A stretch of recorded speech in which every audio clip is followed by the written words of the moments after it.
Hi, I'm Lowell Martin, and this is MCC Today.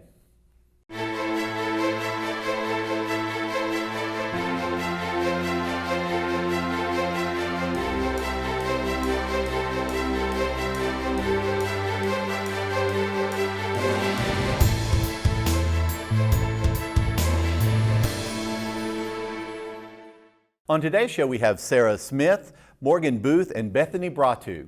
You're going to want to watch this one. All right, so you're looking to make a career decision that's crazy smart and won't break the bank. Then let's start with tuition guarantee and a home field advantage. That's Meridian Community College, and we're changing the game. We've got heavy metal drilling and saving lives. Or how about building a rover that could drive on Mars? We're more than grades in a classroom. We're your Red Bull monster shot of knowledge that will help you own that next job. This is not just the 13th year. It's the gateway to your entire career. Are you ready for more? Well, the eagle has landed. Find your wings.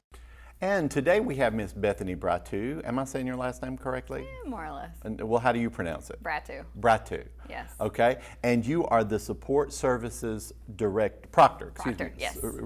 Support Services, Support Services Proctor. Yes. Now, what do you do? So what does that entail? Primarily with Gina Mills, our Disability Support Services Coordinator. So students that receive any sort of accommodation for their disability, be it extra test time, quiet testing area, I oversee all of that testing. And that applies to both our academic students as well as our CTE students. Okay. We primarily work with nursing on our CTE side, such as our ADN, our healthcare assisting, LPN, but we take all students. So if a student has a documented disability of some sort and are allowed either extra time for testing or testing alone or any of that, they come and see you? Yes. Once they get approved through Gina Mills, they'll schedule all of their tests with me if they so choose. They don't have to utilize their accommodations, but they are there for the student to use if they wish to. So if they were going to be testing in a classroom, per se, they would, instead of going to the class to test that day, they would tell me what day and time their class is taking the test, and then we would do the test in a private area in the e-learning, Holiday Center for e-learning, for them to do their test there. Do you try to do it at roughly the same time? We try to. With most testing being online now, students have a range of days that they can get it done, but in the past, we tried to do it on the same day, so there was never any concern of, well, this student took their test early, so they're passing along what's on the test or anything like that. Now, sometimes depending on the disability, they might get extended time to test. That could be like time and a half or double time. Or does it go more than that? Or? No, it is time plus 1/2, and there's no unlimited time. I think it caps off at no more than 4 hours to complete a test. So let's say if your class gets an hour to do their test, then you get an hour plus 30 minutes to complete your test. Now, you said if a student chooses to do this, why would a student choose to do it? What is the benefit of them doing this? So the benefit of it is that students, they can sit there, they have a little bit, like our students that have ADHD. That quiet environment benefits them because there's no distractions. You don't hear people flipping papers or typing on their keyboard, clicking on their mouse, clicking their pen, anything like that. They sit in an individualized room with a door. So there's a computer and a desk and a door on that room, and there's a security camera monitoring them at all times. And then I monitor the cameras while they're testing. So they are in there by themselves. There's no student coughing or sneezing next to them. They can completely focus on their test. And we're also big on the security of the test as well, because you typically pick the tests up for them and bring them, so they're never out of your sight until you give them to the student in their testing room. The tests stay with me once I pick them up. I try not to pick them up until the day of the test. That way I don't have to worry about it going missing or anything like that, but they stay locked in my office, or they're on my person, or in other secret hiding places that I have that I will not reveal on air. But I'm like a little squirrel. I just hide things. Okay. Those are those holes on campus. Yeah, yeah. You know, like in the Avengers movie where Tony Stark just pulls blueberries out and he's snacking? That's me. You just with snacks and tests. Okay. I can't wait. Are you going to pull a snack out today? You never know. I mean, Now, with the test, how long have you been doing this? I started in this position in October last year, so I've been doing it for almost a year now. Okay, do you like the position? Do you Yes, like what you're doing? I enjoy. I get to work with students, which is one of my favorite things to do, is working with our students. You know, they're all amazing. They're all really hardworking students, and we're just trying to help them, like kind of level the playing field for them. And they're sweet as can be. They're always on top of their game. I have students that will schedule their test the whole semester in advance, and they get it taken care of that way, so they don't have to worry about last minute, like, I forgot to schedule this test. How am I going to get it in? Because we do have limited space. We only have 10 rooms that we can use. Okay. So we have to strategize how we're going to get everybody in and out, and we have a few speed bumps along the way. You know, we have a large number of students this year. A lot of people have anxiety because of COVID-19, and understandable. Sure. And so we're adjusting. We've got our plans A, B, and C laid out, and to making sure everyone gets to take their tests in the best environment possible. How has COVID changed things for you? So, and how we test, or how you test? For how we test. Well, because we do have those individualized rooms, the students are not exposed to each other unless we absolutely can avoid it. And that way, so they go in their room, they sit down, they're at a computer, so the only interaction they really have with me is when they arrive. I sign them in, and then I go in and I put the password into their test. Okay. And we're wearing masks. We scrub the rooms down once they're finished, spray them, and then we come in with Clorox wipes and clean all the surfaces. And we try not to use the same room twice in a day, if we can absolutely avoid it. Like I said, we have a large number of students, so we just do our best to make sure those rooms are cleaned adequately before the next student arrives to use it. Now, how does a student make an appointment with you to have a test, or does it go through the teacher? No, the student will come to me. We put a little expectation on them to be an adult and to take care of their own business. So once they meet with Gina, she'll give them my business card that has my email and my phone number, as well as my Google Voice number. So if the student prefers to text, they can text that Google Voice number, and I'll get the text message. We'll set up the appointment that way. So they can send an email, they can call, they can text, they can drop by the office. They just let me know, hey, I've got a test, it's due October 4th, can I take it October 3rd, if that happens to be a weekday. Of course, we don't do any testing on the weekend, but so it is on them. I'm not gonna go hunt them down to make sure they get their test scheduled. I want them to be an adult, and I want them to learn some responsibility. Do you caution students, like I do in my class, do you caution them about not waiting to the last minute to test? Yes. I have a How does that work? I have a student that prefers to take her test at the last minute, and we go over that. I'm like, you sure you want to do it last minute? Because if something comes up, if there's some kind of emergency, you're gonna have to explain that one to your instructor. I'm not gonna. I'll defend a student that's doing their best and making every effort. I'll help them out. But I have students that they won't take the initiative. They won't take accountability for themselves.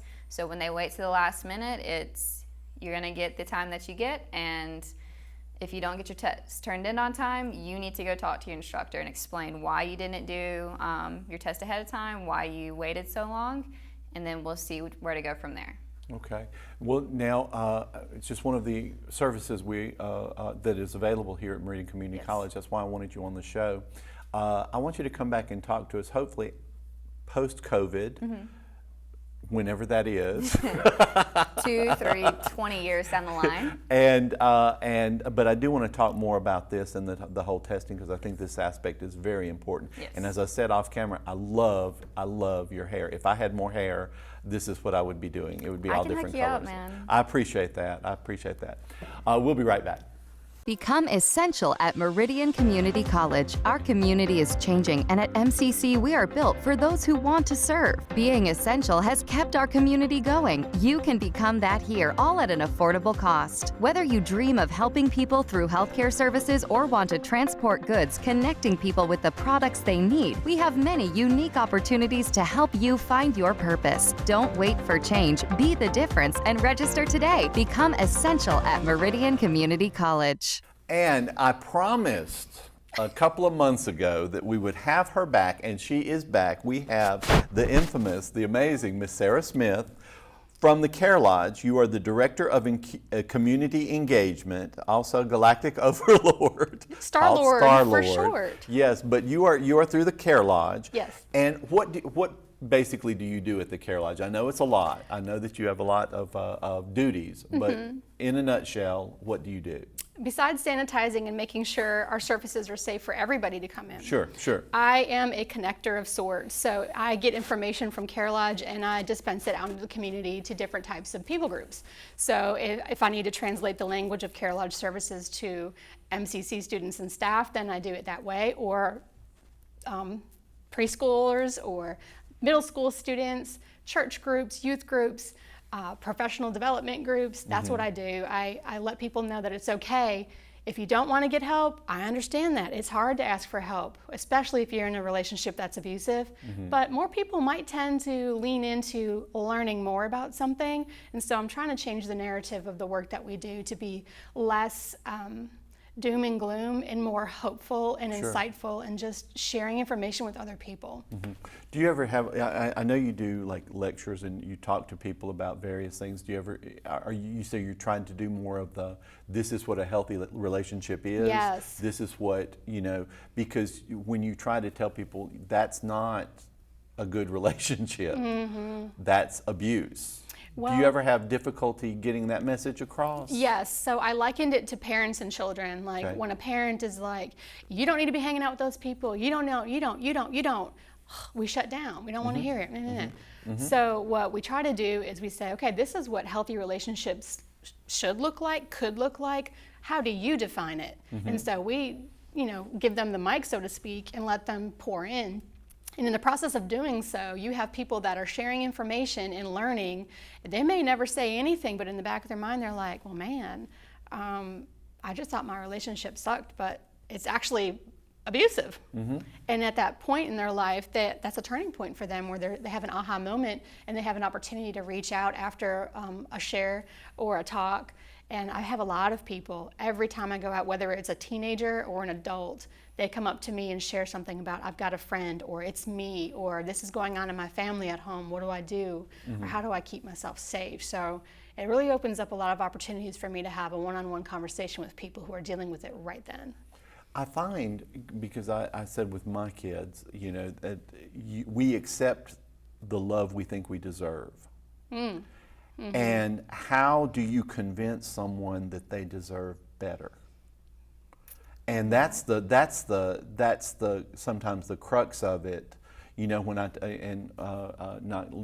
giving any names or anything, but one of mine, and I was like, you are absolutely beautiful. You're smart. You're intelligent. Why are you allowing yourself to be talked to like this? It wasn't physical abuse, but it was more emotional, and which I find more that we seem to have more of that people will say things to someone that they're supposedly in love with that you would never say to a stranger. You would never. How do you get people to acknowledge, or how do you get people to that point where they're like, I deserve better than this?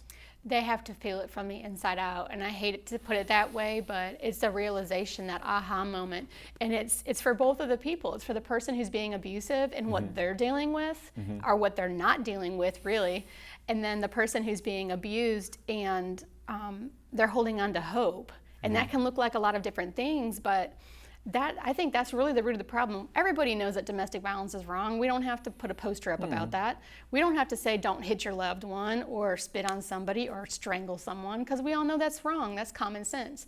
But the root of the problem is hope deferred. It's holding on to that hope, or the opposite.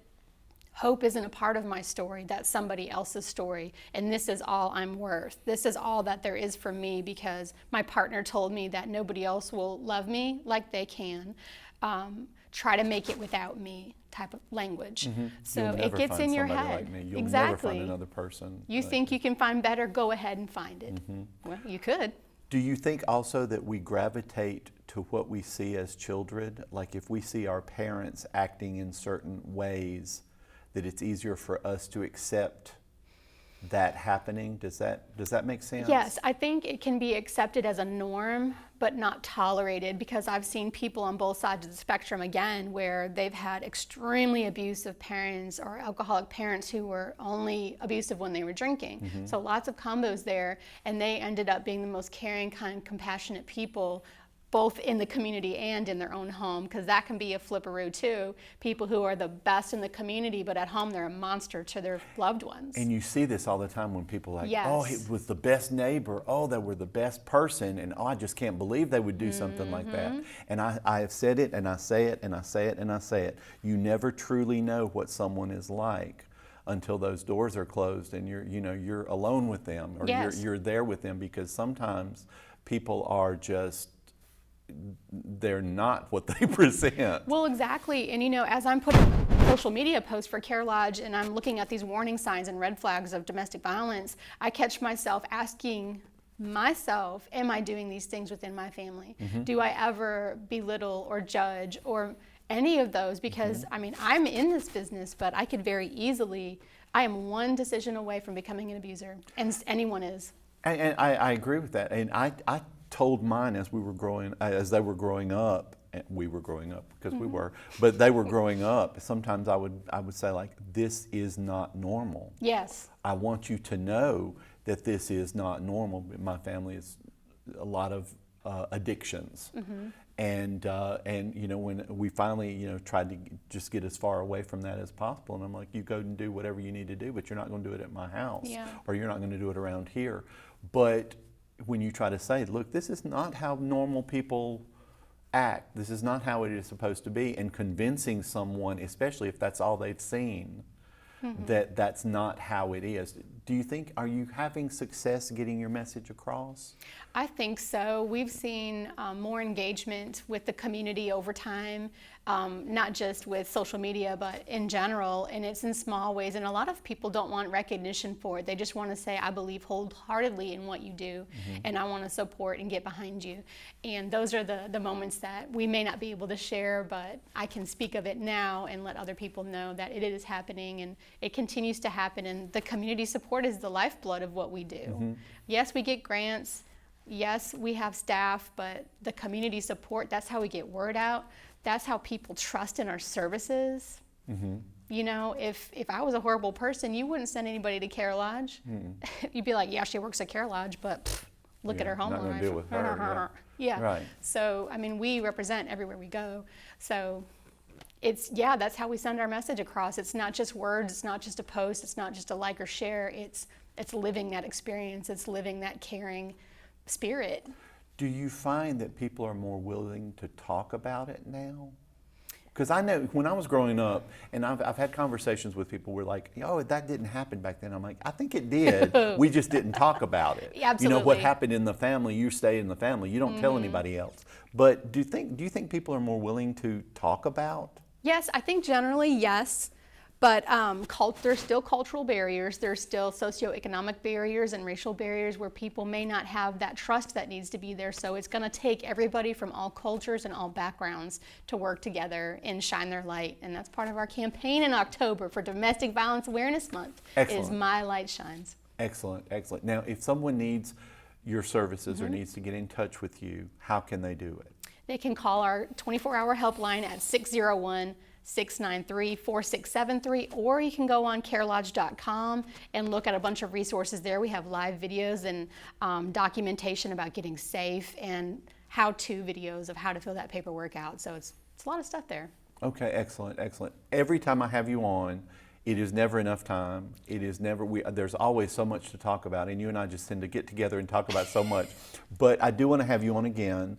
I do want to talk about this again because I think it is so important. So I thank you for being here today, and I thank you for what you're doing. Thank you. We'll be right back. Are you searching for something new? Then Meridian Community College is the place for you. With over 52 career and technical pathways, you can move straight into the workforce in 2 years or less. Get hands-on experience in welding and electrical technology, or go digital in graphic design and media production. You'll discover many opportunities for a new career at a fraction of the cost. Reskill now. Become essential at Meridian Community College. Register today at meridiancc.edu. We have Miss Morgan Boothe here with us today. Now, you are officially a language and literature instructor, Yes. right? Yes. And you've been here a number of years. Because we've known each other A really long for a time. really long time. And when you first came here to MCC, we were in, your office was next door to mine, so we had a lot of fun with that. We did. Remember a lot of late nights and M&Ms Yes. that we're paying for now. But welcome to the show. I'm so glad you're here. Thank you for having me. Well, now you're here today to talk about our honors college Yes. here at MCC. Now we've been doing this for a number of years now. Yes. But what exactly is the honors college? The Phil Hardin Foundation Honors College gives our higher performing academic students just extra enrichment. It allows them to, we do some traveling, we bring in guest speakers, they get to, they take an honors forum class, they take a leadership class, their courses are more academically rigorous, so it just gives them a lot of opportunities that they might not have had otherwise. So if they're in a particular class and it's an honors class, Yes. then they're just required to do some additional things in the Yes. class for it to be honors. Yes, and that's Okay. if they're not in one of the dedicated honors courses. Okay. You know, we have several that are closed to other students that only honors college students can take. About how many students do we have now who are in the honors We college? have 70, right at 70, Wow. give or take. Yes, so Okay. we have a large class this year. That's a good number. Yes, it now, is. this is first year or this is That first- includes freshmen sophomores? and sophomores. Okay, okay. Yes. Now you said that, I know that there's travel involved sometimes, There is. and I don't know, in the age of COVID, how is that working? Are we not traveling now No, at we the are not moment? traveling right now. Okay. Generally, what we would do is we would do a day trip in the fall, Right. and then a larger trip in the spring where we would do either, like they were supposed to go to Greece Mm-hmm. last year, and of course that trip got canceled because it was around spring break or Easter, Right. I think. Right. So if we get to travel in the spring this year, we of course have to wait and see. I think we've decided to stay stateside. Okay, okay. Yes. Because I know in the past they've been to New York. Yes, we try to alternate. Right. Okay. They've been to New York. They've been to England, I believe, as well. Yes, they've been to London, Okay. they've been to New York, they've been to Washington, D.C., they've been to Hawaii. Okay. This And edition I was keep supposed to be telling them I'll Greece. be glad to go as a chaperone. As a sponsor, if we I need will it, be well, more than we happy won't put your to. name down. I'll Now add the you my students, typically, if someone wants to be in the honors college, Yes. how do they go about doing it? Okay, they can just go to MCC's website, and at the top there's the row of tabs. Just click on programs, and Honors College is right there. Okay. And so there's an automatic application there. Of course, if they need to speak with one of us, if they have a question, they can just call MCC's main number and ask for me, or they can ask for Candace Rayner, Okay. who's the other director of the Honors College. Now there is an interview, isn't there, for There the is. honors? Okay, so Yes. they have to fill out this material. Yes. I believe there's some writing that they have to do. Don't they have to write something? They have to get 2 letters of recommendation. Okay, And the okay. site does that for them. They just simply enter the information in, and our website sends the people Whoever that it sends them a message that they need to fill out this recommendation form. I've had to do that for other people I was recommending for things, and it's very easy. You Mm-hmm. It you just type in your name and how you know them and all of Answer that. the questions and click Okay. submit. So they yes. don't have to do any kind of essay or No, anything they for do that? not. Okay. Not at this okay, point. Okay.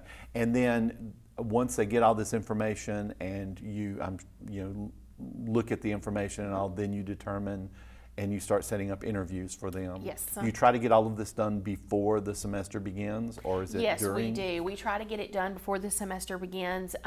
Typically, we like to have all of this done by July 1st. Okay. That's generally our goal. Of course, Ms. Rayner and I came in May after, we had some retirees. And so we came in May, so we were still doing interviews in August.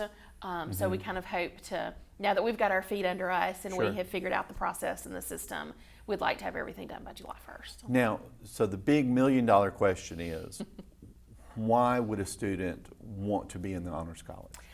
If they graduate from MCC with an honors diploma, Okay. they are automatically enrolled as an honors college member at Mississippi State or Southern Miss. Okay. So we have agreements with those schools that allow our students, again, if they graduate and complete our honors program, they are automatically enrolled in the honors program at those 2 schools. Okay. It does give them a good bit of scholarship money. So Okay. they do get some money for being in the honors That college. is a definite, That's a tangible definite, benefit. Yes, Okay. definitely. And it just gives them a little bit, makes their degree stand out, I think, a little bit. Is it notated on the degree Yes, it that they is. were in the honors college? It is. Do we do that here Yes, we with do our that degree here. as well? Mhm. I did not know that. Yes, Okay. so when they receive their diploma from MCC, it has a stamp that says that they are an honors college graduate. Now, I literally, when I came here, if we had done something like this, I'd be like, okay, I'm in it. I'm going to do it. But I Right. do, there are the students who will say, you want me to do extra? Right? Yes, we've had that a But, little bit. but I do think the benefits do far outweigh. They do. Okay, now what kind of speakers do you have come in? I know you have a Tuesday morning where they have basically a leadership class or a class. Yes, that is our forum class. Miss Rayner and I teach that together. Because I could not come and speak to it because right, I'm we teaching at that time. Yes, so in Honors Forum, we will bring in various speakers. Like, for example, this upcoming week, we have the transfer advisor from Mississippi State. Okay. So she's our first one. We try to gauge where our students are going to go. And try to bring in representatives from those schools. So Mississippi State reached out to us first, but we will add Southern Miss, Ole Miss, wherever we think our students are interested in going after they leave us, we will make sure we bring in their transfer advisor. And I know in the past we've had city and state representative leaders come in and speak to them. Yes, we have. To try to encourage them as much as possible. Because I just love this program because it's been going on for, is it about 10 years now? Yes, it's been about 10 years. Oh my goodness. I know. I was about to say we're getting old, but no, I'm getting old. I'm right there with you. But with the honors program and with this honors college that we've got going, and does it automatically, if they're in it one semester, it automatically goes to the 1 year? It automatically goes to the next year. Yes, it does. So unless they don't have to reapply. No, unless they do not complete the requirements every year for the honors college, which includes, of course, passing their honors courses, remaining a full-time student. They have to have at least a 3.25 GPA to remain in. Do they have to do any kind of service? Yes, they in the have to do community service hours. We ask for them to do 5 a semester, but before they graduate, they have to complete 20 hours. Oh my, okay. So yes, if they don't hit 5 in one semester, that does not mean they're out of the honors college. It's just what we recommend, but they cannot graduate with that honors diploma unless they have completed the 20 hours of community service. Now you had said that anyone interested should contact you or Miss Candace Rayner. Yes. Can you give us the phone number Sure, for you? of course. Miss Rayner's phone number is 601-484-8662, and my number is 601-484-8829. I want you to come back and talk about the Honors College again. I keep saying Honors Program, and I say that because when I was here, we had something called the Honors Program that I was in. Okay. So I'm confusing the two.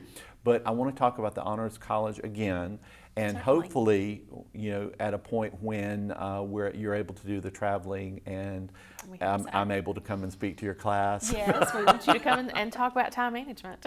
But I do want you to come back and talk about it. Okay, well, I would love to come back anytime. Thank you for having me. Thank you. We'll be right back.